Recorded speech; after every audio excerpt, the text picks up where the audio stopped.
Hello. I got some stuff here. Gotta get out of the way. I'm gonna put this right here. All right. Let's see here. Get my wet palette.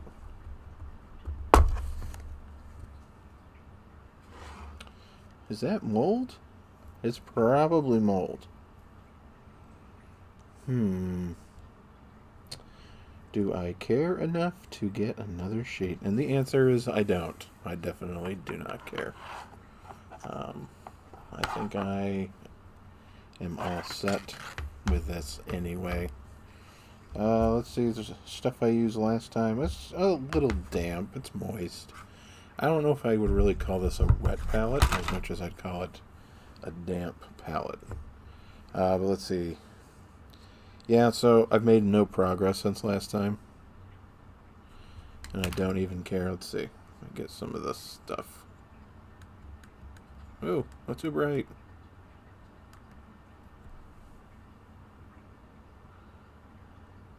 Focus. You can do it. Kind of. Yeah, I've made no progress. Autofocus. What does this do? Still playing around with this. I just got this camera. Oh, that's much better. Right? Yeah. So anyway, I've made no progress. I've done absolutely nothing since last Wednesday. And I don't even care.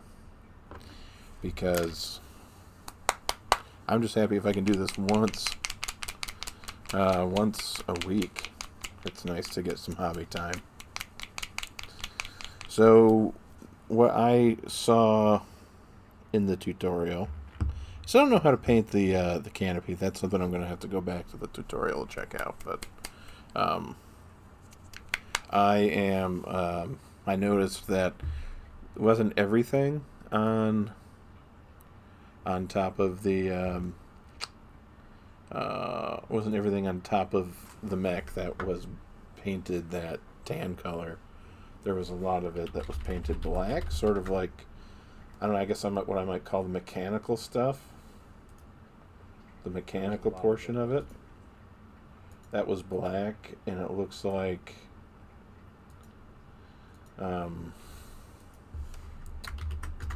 sorry, it was black, and it looks like they've dry brushed some like gunmetal on there. So I'm gonna do that. And I noticed, like on its shoulders, it has the long-range missile systems. It's got 2 of them, and where the missiles are, that's black too. So I'm gonna hit that with a little bit of black, and then the hip joints, and on the back, some of the mechanical stuff. I noticed that was black and gunmetal too. So we're gonna go through there and touch that up. Once we have that where we like it, oh, also on the lasers on the arms, that's black and gunmetal there too. And once that's done, I'm going to try to touch up any of the tan stuff, any of the like the sandstone colored stuff that I missed before I use the inks, the washes, to sort of add some depth to it. And then same thing with like some of the edge highlighting. I don't know. I'm thinking about just dry brushing everything. It's a real quick and dirty thing, but I really like the effect I get with that. And it's just easy. I don't have the steadiest hands, so doing all the edge highlighting by hand is pretty ridiculous. So, yeah, that's kind of the plan for tonight. If the mood strikes me, I will. I might watch a video or switch over to a game or something, but I'd like to spend a good hour on this, trying to at least put this one mech on the tabletop as completely painted. Sort of my goal. When I say sort of my goal, that's definitely my goal. I try to do as few at a time as I can because I get so overwhelmed. Alright, let's start with black. I was in the middle of shaking it. This is Abaddon Black from Citadel subsidiary, or I've never been really clear on whether Citadel is owned by Games Workshop or if Citadel is its own company underneath Games Workshop. I know the miniatures are technically called Citadel miniatures. I don't really understand the relationship there. But anyway, I'm using the Citadel base paint. Has a nice flat finish, which is sort of what I'm looking for. I don't want the black to... I definitely don't want any shine in it. And you're about to watch me paint an aspect of models that I hate painting. That's detail. I absolutely hate it. And I hate it because I'm bad at it. And I'm bad at it because I don't practice. And because I refuse to use the right brush. I mentioned that in the last stream. I don't know what it is. But this brush here, I use this for everything. Except for dry brushing. I do actually have a dry brush. The dry brush works best. You really can't replace a dry brush.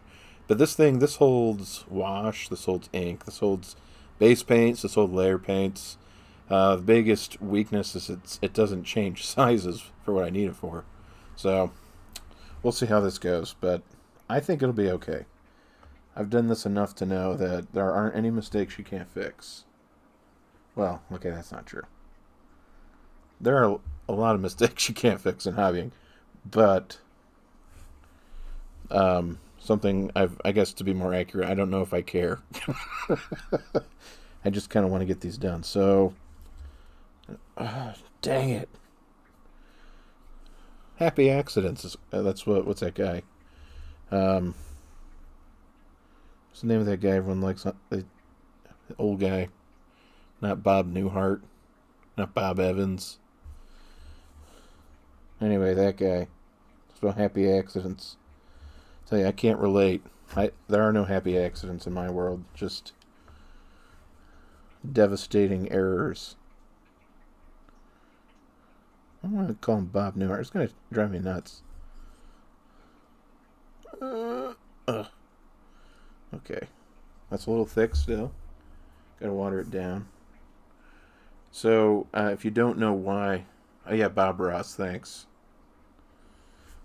Bob Newhart. That's a very different Bob.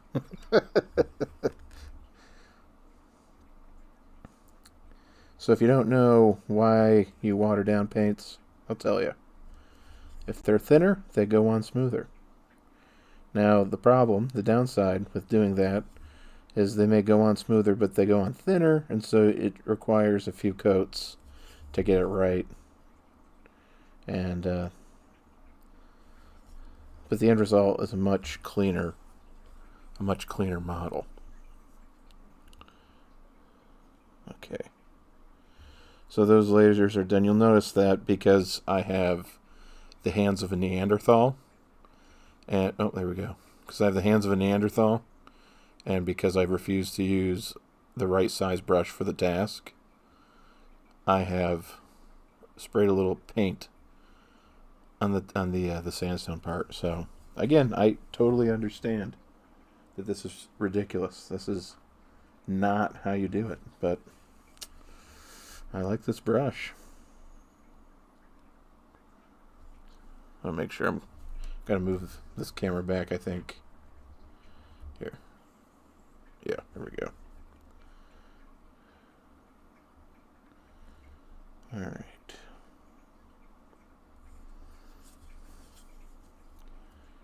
On this mech, I played with it in the game that I mentioned last week. I had a friend over. It's been a year since the last time you streamed. Yeah, I mean, I streamed last year, technically, Q-tips. That's true. But yeah, I was mentioned last time I wanted to get some mechs painted up because I was going to play with a close friend some Battletech. And we played. And this mech did okay. I learned a lot about the game. That was only like my second or third time ever playing. And it's fun. It's a lot simpler than Warhammer, which is saying something. It's not saying much, though. It's already been a week since the last stream. It feels like only a couple of days ago. Yeah, not to me. This week's felt long. What sounds does it make? Clang and boom. And zap! That's probably going to be a copyright strike. It sounds so realistic. Alright. Oh, this brush is way too loaded up. Alright. Now get the armature here. Yeah, see, there I go again.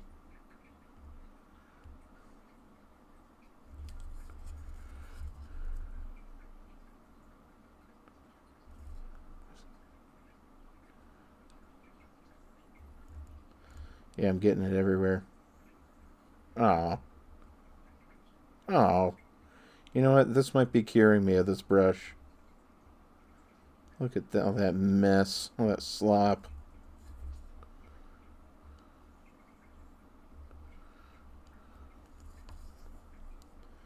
Yeah, it's curing me. I'm gonna get a new brush. Well, that stuff probably could have remained sandstone. Some of that could have. There.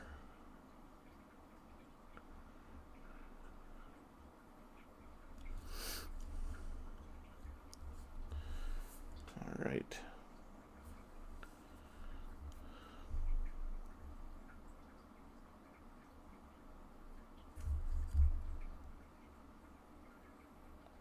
Yeah, time for a new brush.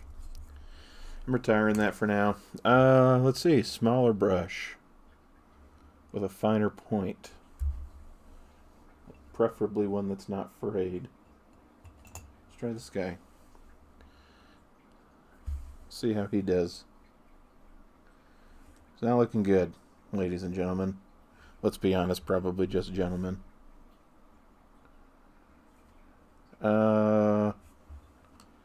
Let's see. He's got some rogue bristles here. That's not going to help. See if I can twist it and paint enough. Ah! Dadgum.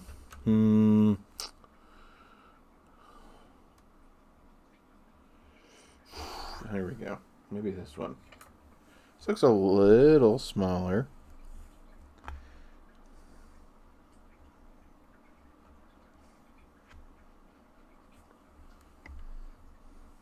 Here we go. This is a little smaller, but I mean, I guess the tip is a little more fine.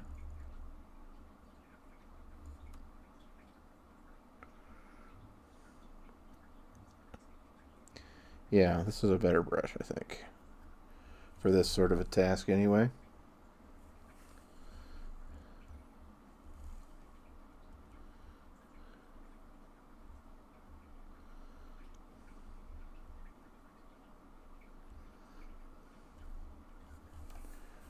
Something else that I've learned, and how many do I have? How many brushes do I have?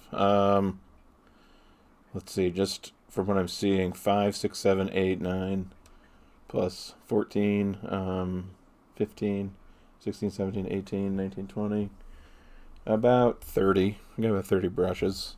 If you're asking how many models I have, yikes, too many. Something else I'm really bad at, that I know I should be doing that I just don't do, is using only the tip of the brush. I have a tendency to use the entire length of the brush, and that gets paint everywhere.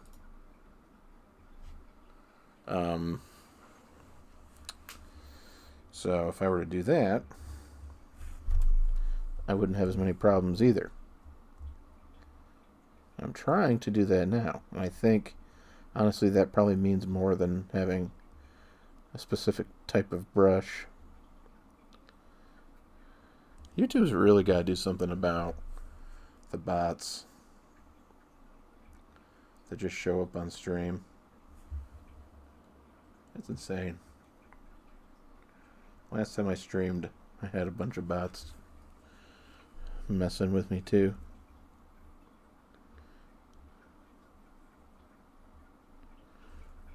Okay, getting some paint here, some little paint here.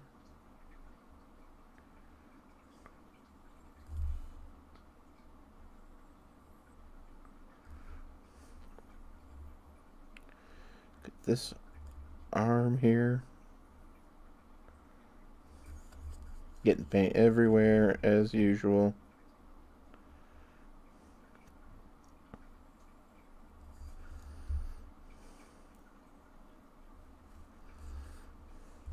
It's looking okay though.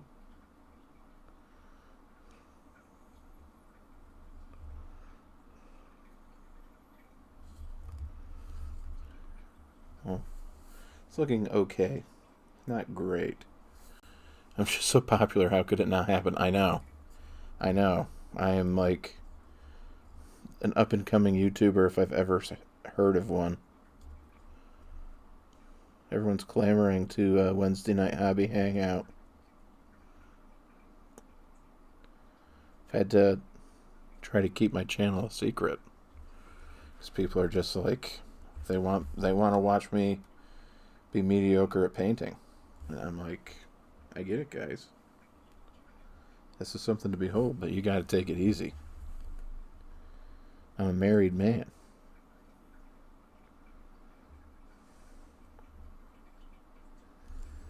Okay, so yeah, I guess I'll do the whole thing.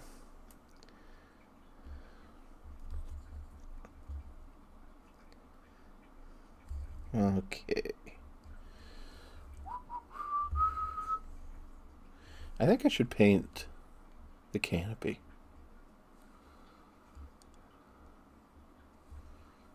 I think I should. Do I know if I should? I definitely don't know. But I think I should because it's going to need to be painted black later, I think, anyway. And if I do it now, I can always touch it up later. So I think I am going to paint the canopy.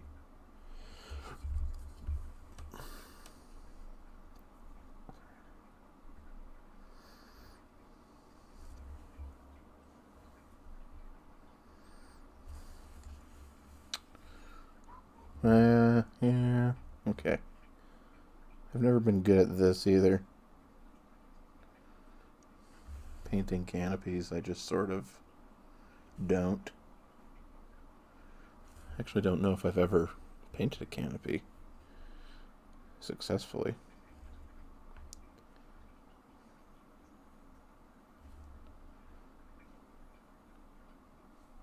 Can't even see what I'm painting.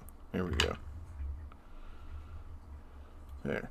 Let's shine some light on it. There you go. That's a little better.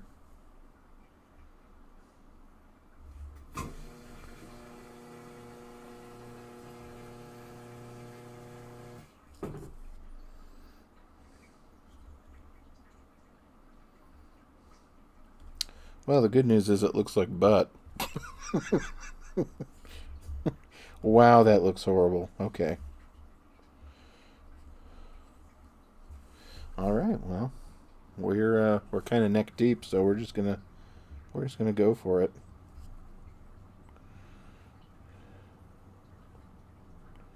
Man, that looks bad.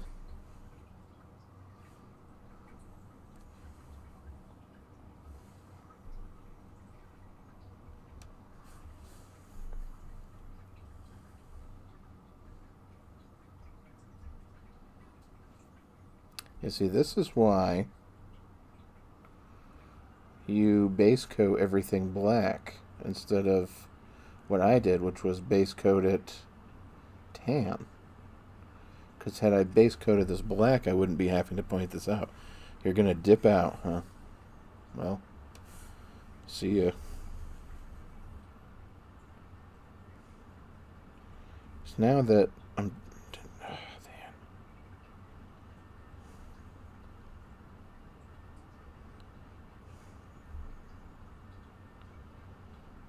Yeah, okay. Yep, this is gonna need some heavy touch up. Have fun with my thingy.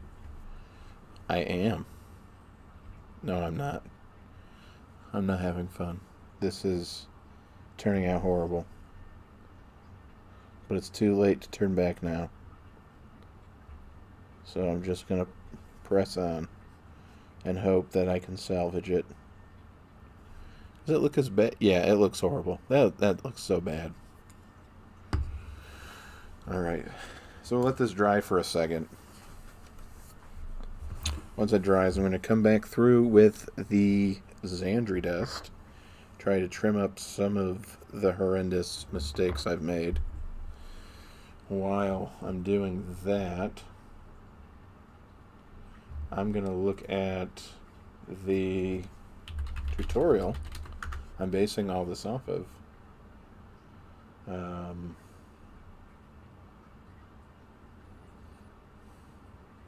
What was it called again?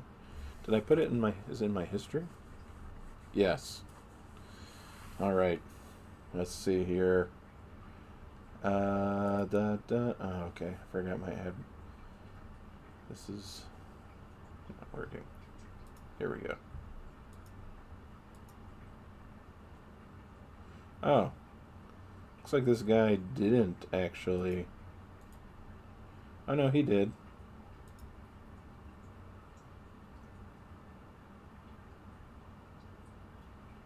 He's just way better than me.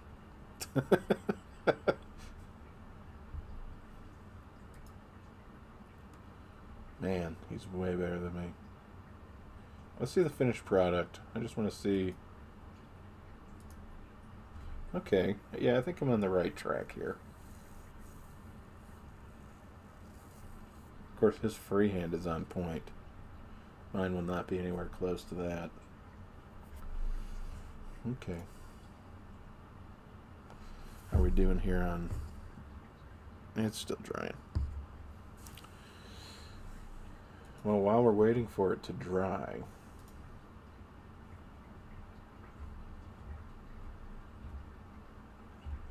I'm going to take a look at something that is interesting to me, and it might be interesting to you. It's me, my face. No, it is this. Okay. So I'm on the Warhammer community website, a website that I'm at often. And there's been some interesting news this week, and I'm not sure if I'm going to do a whole video on it. Well, I mean, it's a bright spot of news. They have a new Inquisitor model, which, you know, I mean, I can go on and on about how this looks. This looks great. It's it just feels very Warhammer. It's the first new Inquisitor model in a long time, though, so that was kind of fun. But I'm probably going to do an update video on Warhammer Plus. I posted a video some time ago, basically criticizing the amount of content that Warhammer Plus had for what you were paying for. And they're talking about what they're going to bring out in the new year. So first and foremost, the models, we talked about this. You get a model when you sign up for however long it is, and they're coming out with new models. So that's gonna be enough to get quite a few people to sign up.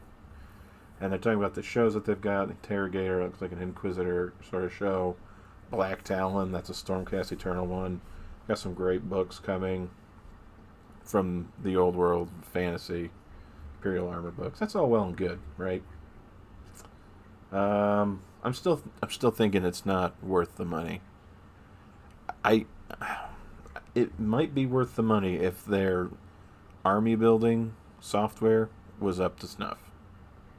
Because they have like those apps, and I feel like well, let's see. I don't know how different it is from War Scroll Builder. This works great.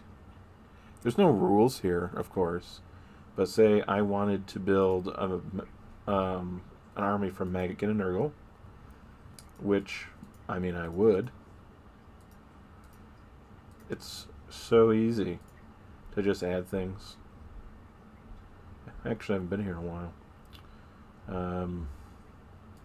Whoa, 700 points now. Yeah, it's a lot easier to add things and get things which you're looking for, right? Than say what they have the equivalent for combat for Warhammer, which is combat roster. Doesn't use point values, like it uses power level, which nobody plays power level. I mean, no one that I've ever played with plays power level. So, anyway, I don't think that's the actual app. I think they have a different one that comes with Warhammer Plus. Let's see, maybe they show it here. They don't. So, yeah, $60 a year. And what I think I said before, and I'll say it again now. Yeah, these apps. Okay, yeah, that's all well and good. It says I can access the core rules, but I have to still buy the codexes. So essentially, I'm paying $60 a year for an app to build an army list with, and be able to use it on my phone.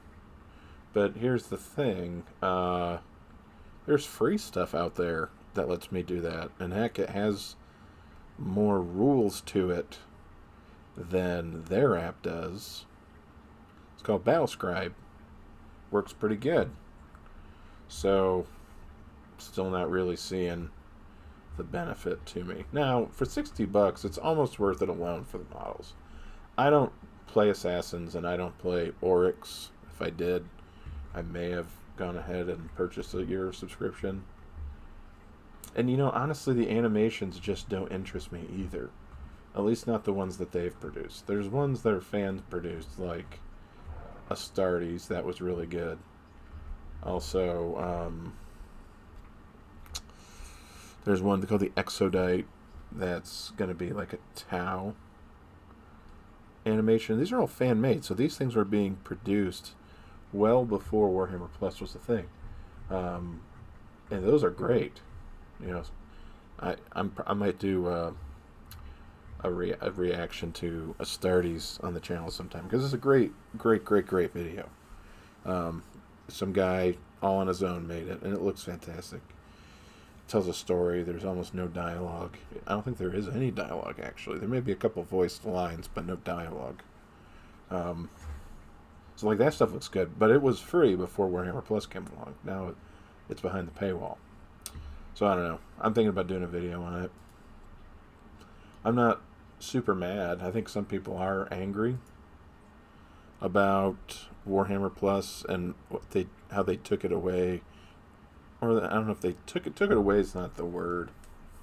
How they moved a lot of this content that was free and they put it behind a paywall. And they sort of strong-armed some of the creators and basically told them they're not allowed to make animations anymore. With some sort of an IP update, how they're enforcing their IP. So I don't know. I'm not mad about it. I just... $60 is a lot for a bunch of stuff I don't really care for. Now, if that $60 a year got me all the rules, I don't have to buy a codex anymore. Well, now we're talking. I mean, heck, I might pay more than that if I was able to do that. Other thing that was kind of cool happened this week is they released images of their re-sculpted Eldar Guardians, the Space Elves from Warhammer 40,000. And these are pretty cool. Some people were feeling like they weren't different enough from the original sculpt. Now, the original sculpt wasn't that bad. At least not that I thought. The heads, there was a real issue with the heads. And I've talked about that in my series, Ordo Chronos, when we're examining old school Warhammer. The proportions were all strange.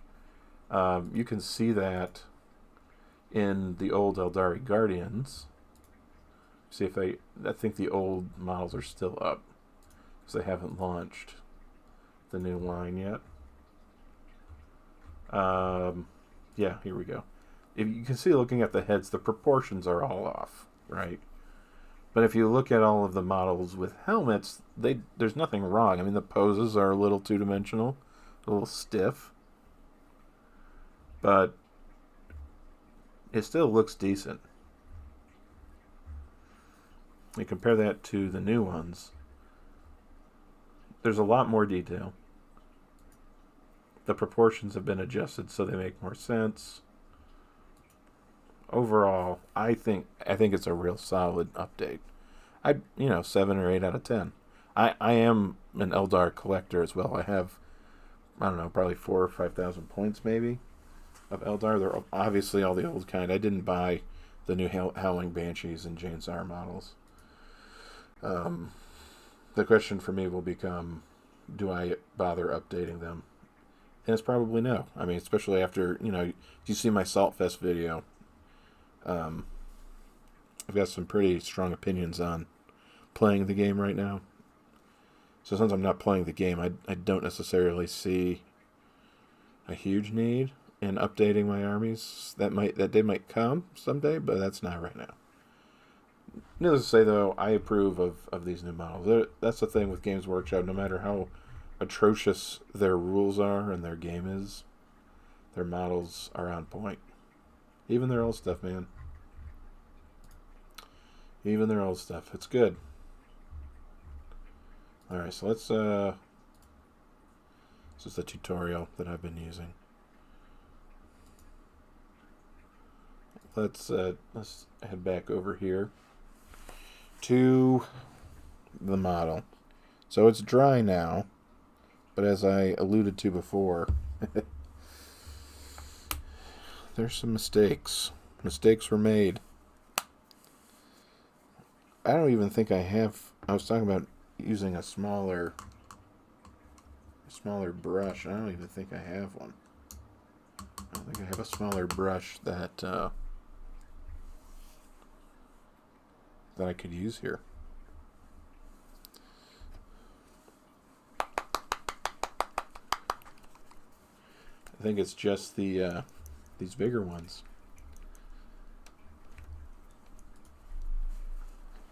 Once I finish up trimming here, I am going to use the washes. Yeah, I'm going to use the washes. And then after the washes, we'll do some dry brushing. After that, we might call it a model. I don't want to overpaint these. They're pretty small, and when you put them on the tabletop, you're not going to see them this close. I've said this before, I know it. I'm never going to be a golden demon quality painter. And if that's the case, why sweat making it look like I'm trying to be? So I don't even think I'd want to be a painter of that quality. I don't like painting enough. Painting is a means to an end for me. I really enjoy the result of having a painted army on the table, and I'm too poor to commission somebody to do it, so I do it myself. There, yeah, see, that looks way better already. Yeah, see, there's no mistakes you can't fix. And yes, of course, with the caveat, there are mistakes you can't fix, but I've never made one in painting. Not yet, anyway. Now, I might be making one now. It's a darn Canopy.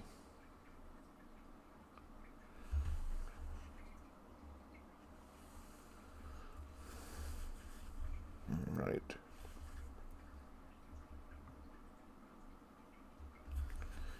Getting there. Getting there.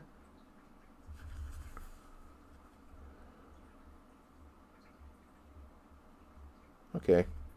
It's looking better. It's not looking great, but better. I'll take it right now. Just happy accidents. Exactly. Exactly. In theory, happy is more in the eye of the beholder, I think. Because I have accidents and I get pissed.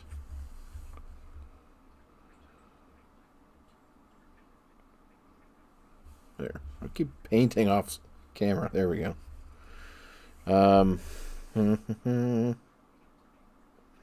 So what are we doing with the channel this year? That's something I was thinking about talking about. This is a very new channel. If anyone has been following it very long, you know, we have a few dozen uploads. I've been working on it pretty consistently since October.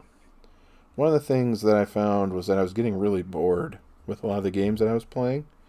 Part of it's because I've played them before.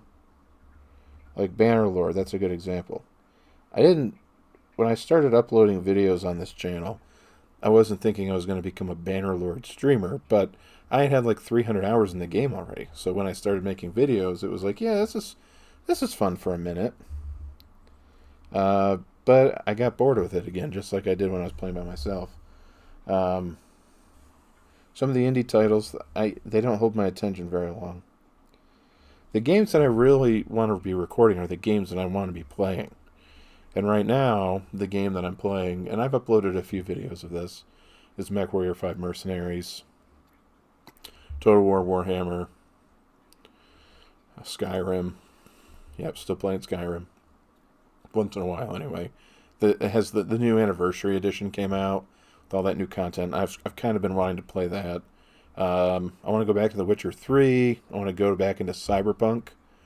Love Cyberpunk. I want to do a video on Cyberpunk, actually, because I just get really irritated with all the criticism of it. But anyway, all those games are pretty demanding titles. Now, the computer that I've got is okay. It's not great, though. So I've decided to upgrade, and I've got most of the parts I need. My hope is that once I do finish the upgrade, I'll be able to stream or record some of the AAA titles and have it be an actual enjoyable video instead of some of the lag and crashing we saw with the earlier MechWarrior videos. So that's kind of my plan this year in terms of the video game side of things, the computer game side of things. In terms of tabletop gaming, I'd really like to start streaming or recording tabletop games. Obviously, there's Warhammer and other things, but Battletech is a big one for me, and as well as RPGs. So that's kind of what I'm thinking for the year. Some commentary stuff here and there. I've seen MechWarrior on sale a few times and thought about it. It's a really good game. Now, with a caveat, okay? One of the reasons I'm considering it a really good game is because of the nostalgia factor. I played the early MechWarrior titles as a kid, so firing it back up was like, okay, this is nice. However, it's not... I think the story needs a lot of work, and there's just some things about modern games that MechWarrior doesn't have. Like in a story mode, you'd have cutscenes, things like that. There's not many of those. There's not really any RPG element. So it's one of those things that you gotta like the gameplay loop, which is getting in a big robot and blowing up other robots, right? Like, that's the gameplay loop. And that's a lot of fun. Customizing your mechs, managing the budget and your pilots, things like that. That's a ton of fun. I think it would be it'd be like a perfect sci-fi game if there was a more defined story with maybe some modern elements like cutscenes, better voice acting, maybe more RPG elements, things like that. It would take it up a notch. But I could play that game for quite some time. It's a very fun gameplay loop, just using big guns to blow up big things. So it's worth it on sale. If you've played the old ones, it's worth it full price.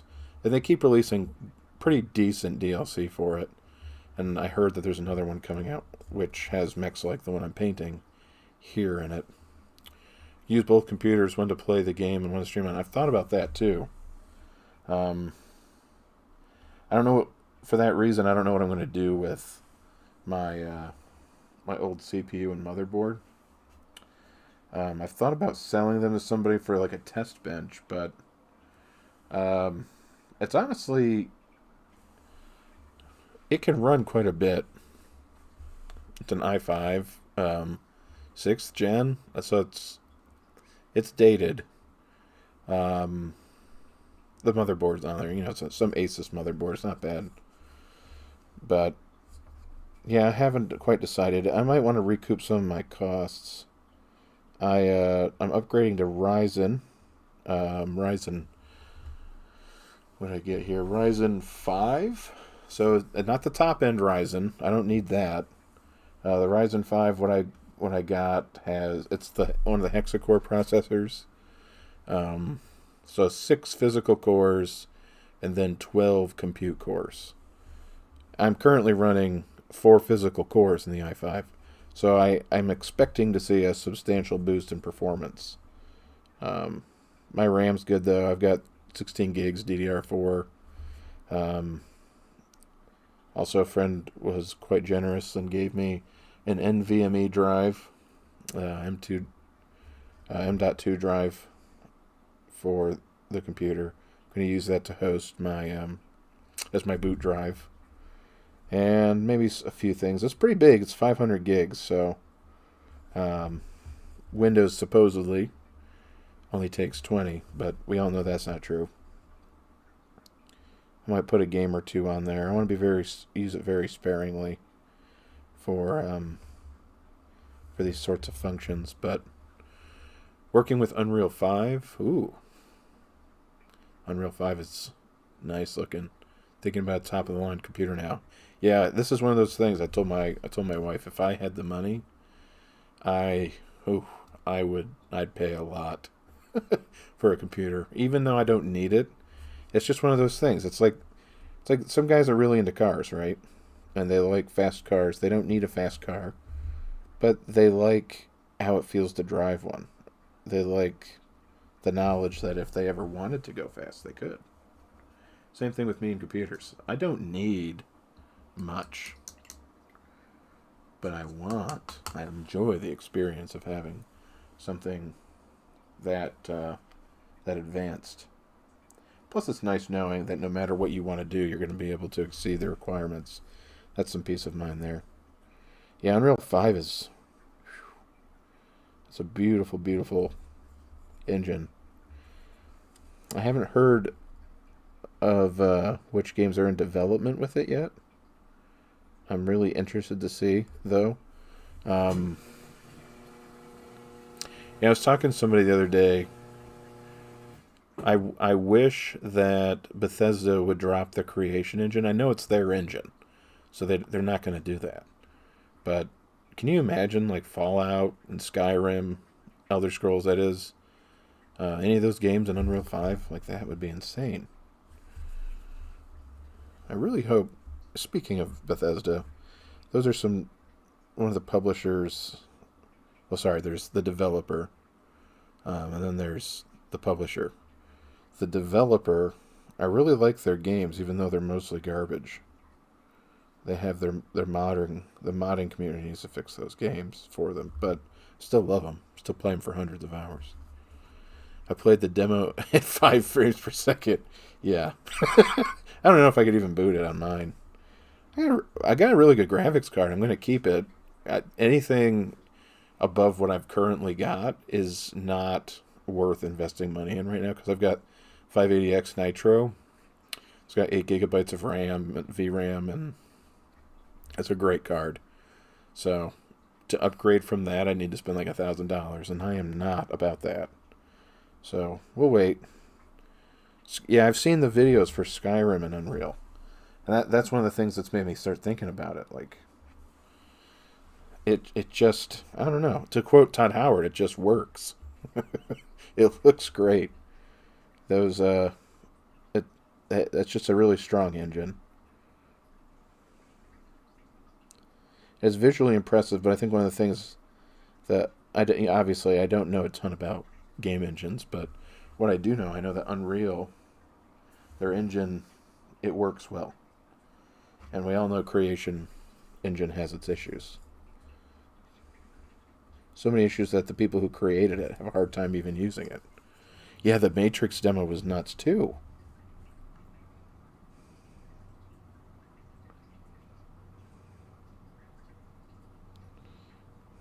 Let's see. Yeah, see, my brush just split. Yeah, the speaking of the Matrix makes me think of Keanu Reeves. He apparently he didn't even play Cyberpunk. I remember CDPR was saying that they that Keanu Reeves played Cyberpunk and loved it. Keanu said it's not that he didn't like the game, he just never played it. But that doesn't really surprise me, you know. He's a voice actor. How many actors don't even see their own movies? That's a lot, actually. I don't know if I could watch my own movies. I think I have a hard enough time watching my own YouTube videos. Can you imagine having to watch yourself in a feature-length film? It's going to be torture. We're getting close here. Touching up is actually more rewarding than you'd think. And as I say that, it makes me wonder if that's why I use the wrong brush. Because subconsciously, I'm trying to create opportunities to do touch-ups because it's so satisfying. Wow, we're getting deep here on Mice and Dice.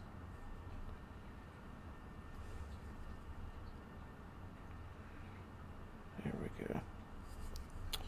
It doesn't look bad. I think once we put the coat of wash on here, we do some dry brushing, I think it's going to look really nice.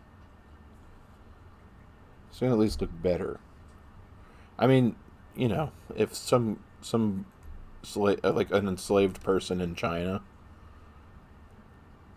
like this looks better than usually what that looks like. So that's kind of my standard. As long as mine looks better than it would if it was put on a mass assembly line. Yeah, that's not bad. A lot of the details are obscured because it's just the base coat. As I said, I was going to do the wash. Now, here's the question. Do I do a dirty wash or more of like a colored wash? Well, I do have some medium.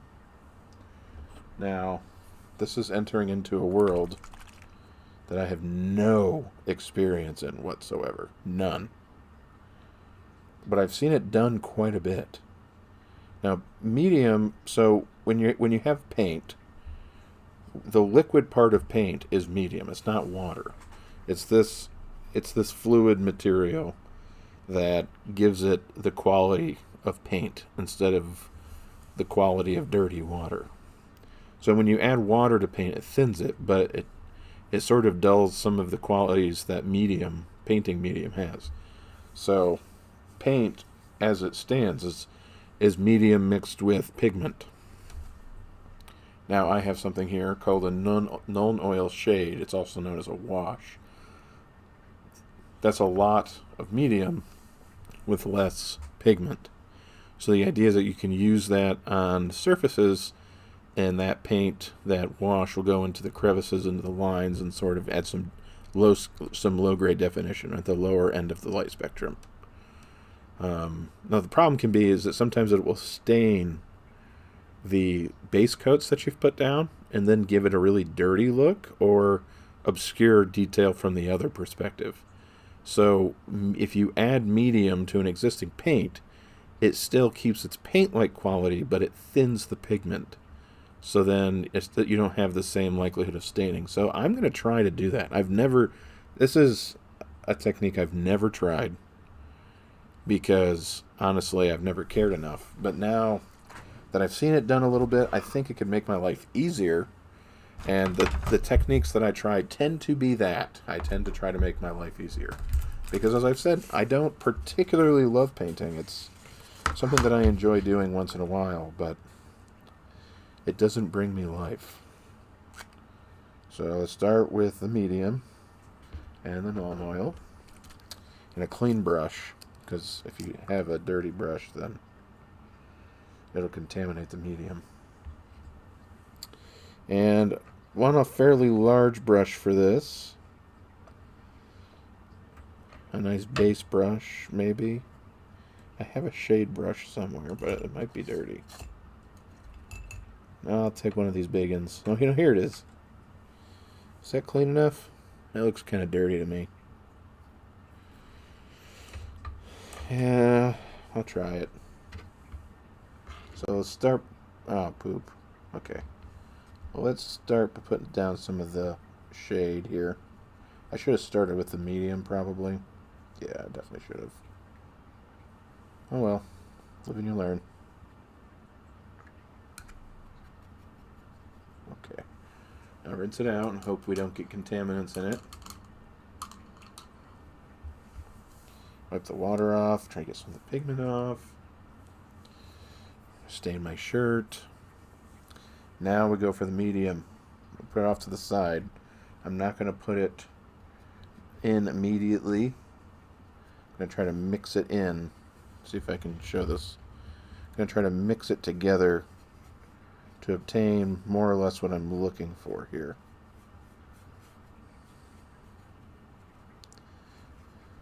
This looks close to what I've seen done. Well, and we'll see if this works. This might not work at all. Yeah, I think it needs to be lighter. But that's the thing. If you go too light, you can always add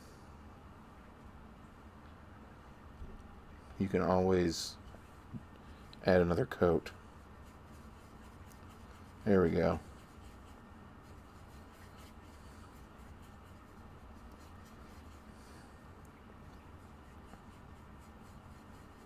I'm definitely making this too wide of a thing, but here we go. Let's try it. Now you just paint it over. Here it goes. Here goes nothing. That one time when I said I've never made a mistake that I can't fix. Let's just keep reminding myself of that. Really stretching myself here. Just put it on heavy. Okay, yeah, that's not looking too bad. It takes a while to dry when you've added medium. So this will probably be the last thing I do on this model for today for that reason. Not that I want to stop necessarily, I just don't think I'm going to have much of a choice. Now, if I've done this correctly, this will fall into the recesses and dry more or less clear on the surfaces. If I've done this wrong, it's going to tinge the entire model a weird color. And drat, I've run out. I was worried that was going to happen. But from what I can tell, I did it right. Everything's looking more or less as I would have wanted it to. That's a very good sign.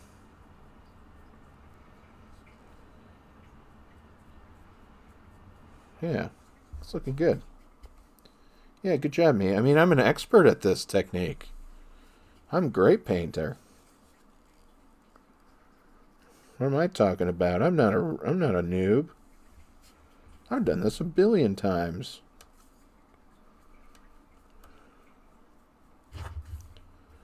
Ooh, yeah, that's looking good. I might still do another coat, because I think I did make it a little too light. Even if I didn't make it a little too light, I think I still would like some darker shades in these recesses.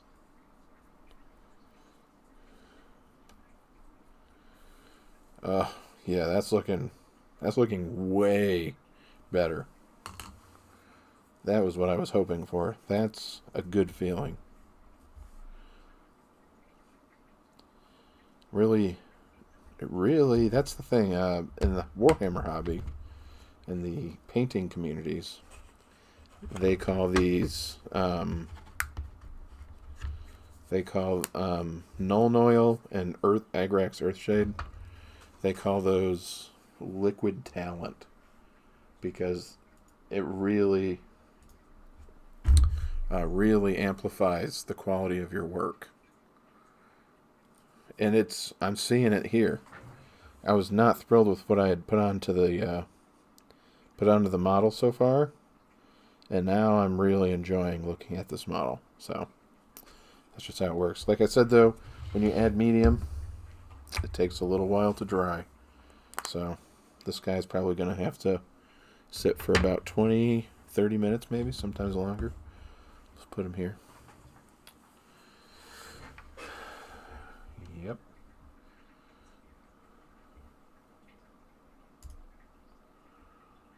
Yeah, let's spend some time in face cam. There was something else I was gonna look at. Oh yeah. Where'd it go? Here it is. So I was just sort of browsing Facebook, and I've seen advertisements for a company called Studio Level, and they make terrain, and they usually do Kickstarters. It's obviously a European company. I think it's Polish, probably. They do really great work, though. I was thinking about some of this stuff. It might be nice for Dungeons and Dragons. It's meant for Warhammer.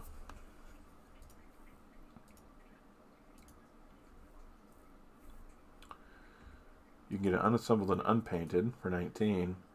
Pro painted, full skills and extra details. Woo, $40. Well, sorry, €40. Yeah, well, look at that. That's beautiful, man. This is the sort of thing, like, if I had all the money in the world, I'd end up buying stuff like this. But if you're in the market for terrain for any sort of tabletop game, and you've got some money to put down, this would be a high recommendation of mine. Gardbook Shrine. Interesting. Grimdark series. I'm assuming that's Warhammer. You say currency euros. Let's do US dollar. Let's see what we're looking at here. Yeah, that's some of the stuff. Although, you know, this is really nice stuff. I have sitting over here somewhere, over there in the corner, I have a 3D printer. I bought this 3D printer like 3 months ago, and I got a new job this fall, and it's been kind of kicking my butt. So I haven't had a chance to get it out of the box and get it all set up and everything. It's not one of the extruding printers.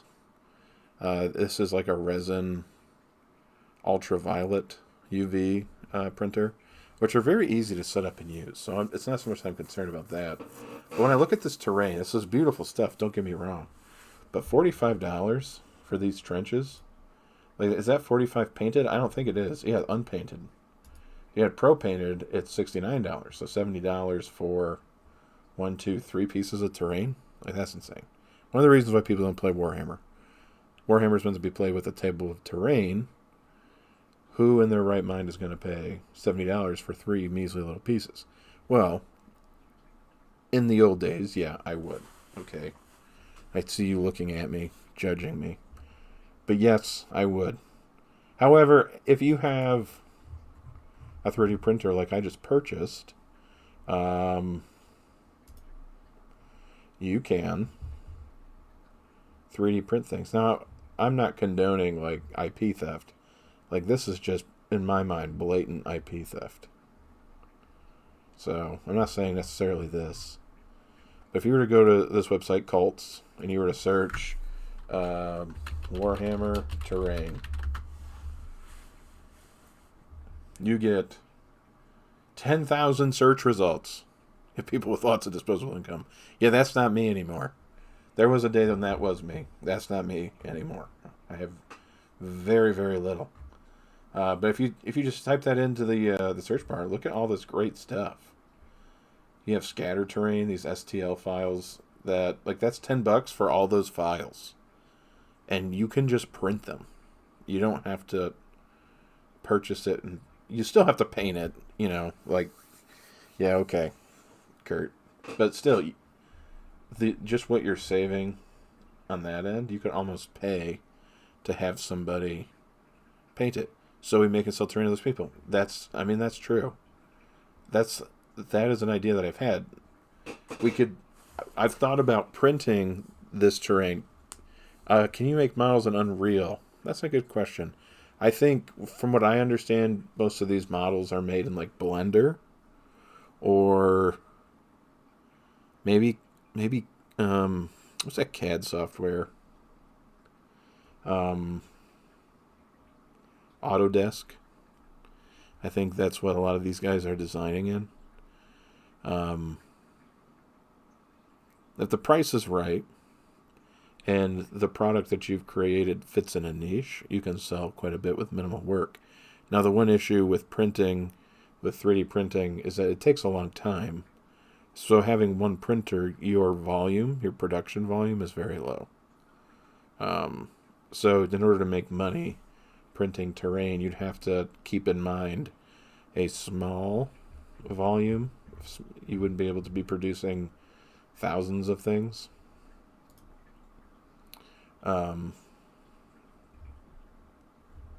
Interesting. You'd be producing, a dozen items of terrain and selling it for, I don't know, however much you could sell it for. I think, like, just as an example, this house here. This is called the Olvine Small Merchant House. Can you go inside it? Yes, you can. Something like this, if you were to print it, I would expect you could sell for $70 or $80. So you printed 10 of these, you sold them to people you know locally, not even having a website, say $100. So, problem is, if you really wanted to make money, you really need to be designing your own STLs. Like, I could always print this for a guy, but it's a lot tougher to run a job shop than it would be to come up with a design, print a bunch of them, either post it on a website or take it to a local game store and try to stock one store at a time. If you had multiple printers, obviously your production could increase, but then you have other concerns like the resin is toxic, so you don't want to breathe in the fumes. I'm doing this in my basement, so I'm going to have to get like a respirator already. But any more than one printer, and I probably would need to get a vent, some sort of like a fan hood maybe. But I say all this and I bring all this up because, I'm looking at this great terrain, but like I could print terrain that's just as good, if not better. Doesn't solve the painting problem. Yeah, see, again, this is just blatant IP theft. These are new models from Games Workshop. And, I'm not into that. Like, I get that there's people out there who are like, IP doesn't exist. I get that, but somebody sculpted this, right? Somebody designed it, someone sculpted it, they produced it and sold it. I don't know. That's not my thing. Yep, top STL. Well, those are cool cars. Yeah, see, I have a PS5 controller, but I don't have a PS5. Amazon screwed up an order. I ordered a snow brush for my car, where I'm just brushing snow off, you know what I'm talking about? And instead of the snow brush, they sent me a PS5 controller. I still don't know how that happened. And I'd be excited if I had a PS5, or if I knew somebody who had a PS5, or if I wanted a PS5. But as it stands, none of those things are true. And yet, I have this sitting right here. It's a good one, too. This is the DualSense wireless controller. Right, it's like a $70 controller. How long would it take to print that merchant shop? That's a good question. So, it's all about print surface, and then you're also talking about, like, how thick you want each layer to be. I think with, like, standard settings, from what I've looked at, again, I haven't printed anything yet myself, you need to go into a slicer and you have to slice it up so it prints pieces at a time, and it wouldn't print the whole thing at once. For what I've seen, though, watching other people do prints, a standard model, like say the size of this that I've been painting, which is about 1.5 to 2 inches, that could take an hour and a half. It can also be as short as 45 minutes. Just depends on a lot of factors. So building that is probably about, that merchant shop looked a little big. maybe 8 by 10 would be the footprint. You'd have to break that up because the print surface isn't large enough to do an 8 by 10. Probably 4 hours, maybe, printing all that. Maybe more. So that's the thing with UV resin. Your build surfaces aren't as large. The resin printers are really designed for miniatures, for models.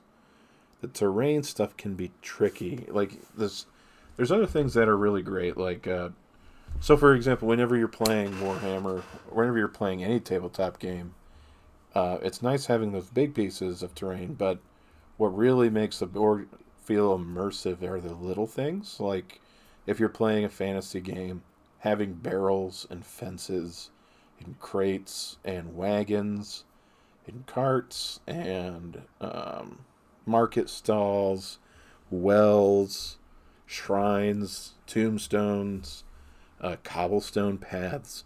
Those are the things that take a game from being like, okay, I have terrain on the table to play around, to this is a world that I get to play in. Those are the kinds of things that when I was buying terrain like crazy, that would really suck me in quick. Because you get those big centerpieces, and that's great, but it's not very immersive when you have a blank table with like 8 pieces of big terrain. It feels very gamey. But if you have crates everywhere and barrels, if you're able to tell a story with little pieces, that takes you up another level. You could sell a bag of 20 little barrels for $10, and you may have just used 50 cents in resin. So, profit margin's huge. Now, in terms of material, cost for time, again, 20 barrels, that wouldn't take that long. You'd be able to stack them in such a way and put in risers so that you could space them out, and then when they were done, after they cured, you could just clip them off the sprue, and then you could sand them. Could even base coat them. Honestly, with things as small as barrels, you might even be able to base coat, wash, and dry brush. Now you're selling pre-painted terrain, which is a premium, so maybe you could sell 20 barrels for $20. You'd sell that. I think you could sell that. That'd be a couple days worth of printing, a couple days worth of painting. You could make quite a bit of money. So, in terms of a money-making enterprise with a resin 3D printer, that's the way I would go in terms of the gaming world, with those small things, those small items. You see here, there's like collectible miniatures, things that you could just print off for your house, and like, so the Squid Games thing, like, that's nice, but that's just like a cease and desist order waiting to happen, in my opinion. You don't own the IP, and you don't have a license, and yet you're making something for it. That could just totally disrupt your business. If the IP holder just so happens to come across your shop here,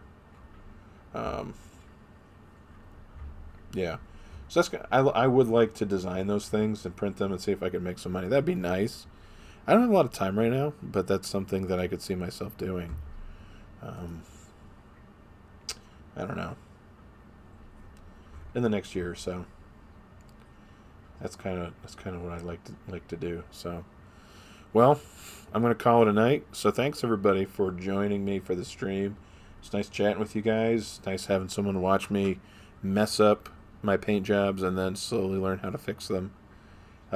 Please, if you enjoy what you saw, if you like this video, if you like the stream, anything I've done in the past, you like Warhammer, D&D, 3D printing, computer games, whatever it may be, if that's your shtick, please subscribe. Please hit the bell for notifications. I try to do at least 1 stream a week and 2 video uploads on a good week. So there's always content out there. Also, make sure to leave a comment if you've got anything to add. So thanks for joining me, and I'll see you in the next video. Take care. Bye-bye.